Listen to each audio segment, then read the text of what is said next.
সুপ্রিয় দর্শক, আসসালামু আলাইকুম। দেশ ও দেশের বাইরে যে যেখান থেকে ভিডিওটি দেখছেন সবাইকে জানাই আন্তরিক শুভেচ্ছা ও অভিনন্দন। আপনাদের মাঝে নিয়ে এসেছি 12 মাসি পিঙ্ক কাঁঠাল, যেগুলো ছাদ বাগানের জন্য একদম জিওব্যাগ সেট আপ। এই ধরনের চারা গাছ একদম নিতে পারেন আমাদের কাছ থেকে। কত সুন্দর ঝাঁকড়ালো, একদম ছাতার মতো। আপনারা জানেন ছাদ বাগানের গাছ কিন্তু বেশি বড় হয় না এবং হাইট হয় না। এই গাছগুলো থেকে আপনারা ফলন নিতে সক্ষম হবেন 12 মাস। এরকম জিওব্যাগ সেট আপ গাছ আমাদের কাছে অ্যাভেলেবেল আছে। আপনাদের দেখাই ছোট সাইজ, বড় সাইজ এবং এর থেকেও বড় সাইজ আছে। ওই পাশে দেখতে পাচ্ছেন 5 ফুট পর্যন্ত হাইট হবে। এগুলো কিন্তু জিওব্যাগ সেট আপ কৃত গাছ।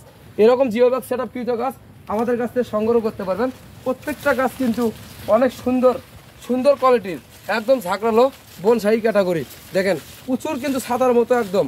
আবার আপনাদের পাশাপাশি দেখাই, যারা জিওব্যাগ সেট আপ গাছ লাগবে না, মাঠ বাগানের জন্য গাছ খুঁজতেছেন, আমাদের কাছ থেকে সংগ্রহ করতে পারবেন বস্তা সেট আপ। এই যে এরকম বস্তা সেট আপ গাছগুলো সংগ্রহ করতে পারবেন আমাদের কাছ থেকে। আমাদের কাছে কিন্তু অসংখ্য পরিমাণে এরকম বস্তা সেট আপ গাছ কিন্তু আছে। অবশ্যই আমাদের স্ক্রিনের কন্ট্যাক্ট নাম্বারে ইমো এবং হোয়াটসঅ্যাপ আছে। ভিডিও কলের মাধ্যমে আপনারা গাছগুলো আপনার নিজের গাছ আপনারা নিজে পছন্দ করতে পারবেন। এগুলো কিন্তু 12 মাসি গামলেস কাঁঠাল। আর ওই পাশে যেগুলো দেখালাম ওগুলো হচ্ছে 12 মাসি পিঙ্ক কাঁঠাল। 12 মাসি গামলেস কাঁঠাল আর 12 মাসি পিঙ্ক কাঁঠালের মধ্যে কিন্তু অনেক তফাৎ আছে। 12 মাসি কাঁঠাল গামলেস কাঁঠালের কিন্তু পাতা কালারটা হবে একদম সবুজ কালোর মতো, পাতাটা হবে অনেক মোটা। আপনাদের দেখাই।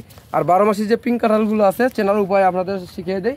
এগুলো পাতা কিন্তু হবে এই যে একদম পাতলা ফিরফিরে, একদম পাতলা পলিথিনের মতো। আর কালারটা হবে এরকম। আর হচ্ছে 12 মাসি কাঁঠালের পাতাটা দেখাই আপনাদের, দেখেন আপনাদের দেখায়, আপনাদের বোঝার উপায় দেখায়। এই যে দেখেন এটা কিন্তু অনেক মোটা, দেখেন এই যে চেনার উপায়। এটা 12 মাসি পিঙ্ক কাঁঠাল আর এটা কিন্তু 12 মাসি গামলেস কাঁঠাল। এই ধরনের চারা গাছ আমাদের কাছে অ্যাভেলেবেল আছে। নিতে চাইলে অবশ্যই আমাদের স্ক্রিনে দেওয়া নাম্বারে যোগাযোগ করবেন। আর ভিডিওটা বেশি বেশি করে শেয়ার করে আমাদের পাশে থাকবেন। ধন্যবাদ।